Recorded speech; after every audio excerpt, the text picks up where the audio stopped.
अरे कहां तक कहें, एक प्रकार से अगर कह दूं तो भगवान श्री कृष्ण के कुल गुरु हैं श्री दत्तात्रेय भगवान। क्यों? भगवान श्री कृष्ण कौन से वंश में प्रकट हुए? यदुवंश में। और श्री यदुवंश में भगवान का प्रादुर्भाव होने का कारण भी यही बना। मास कथा एक बार सुनिएगा, जो 1 महीने की यहाँ कथा हुई थी, उसको विस्तार से एक बार समय निकाल के सब लोग सुनो। वहां पर हमने दत्त प्रभु के कई भाव बताए। उसमें यह बात स्पष्ट आती है कि यदु महाराज एक बार बड़े परेशान हुए, तब प्रहलाद जी महाराज ने उनसे कहा कि चलिए हम आपको अपने गुरुदेव के पास ले चलते हैं। और श्री प्रहलाद जी महाराज यदु महाराज को लेकर दत्त भगवान के पास गए।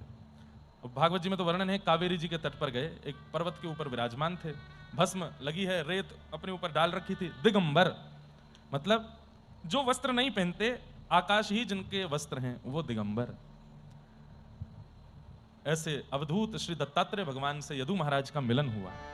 और तब आपकी चर्चाएं हुई 24 गुरुओं के बारे में, आदि आदि सब चर्चाओं से यदु महाराज को ऐसा अद्भुत ज्ञान प्रदान किया कि यदु महाराज अत्यंत आनंदित हो गए।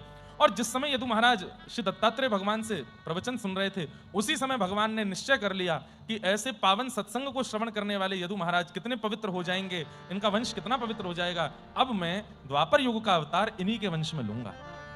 दत्तात्रेय भगवान की सन्निधि की वजह से ही भगवान कृष्ण ने यह निश्चय किया कि मैं इस वंश में आऊंगा, यदु महाराज के वंश में।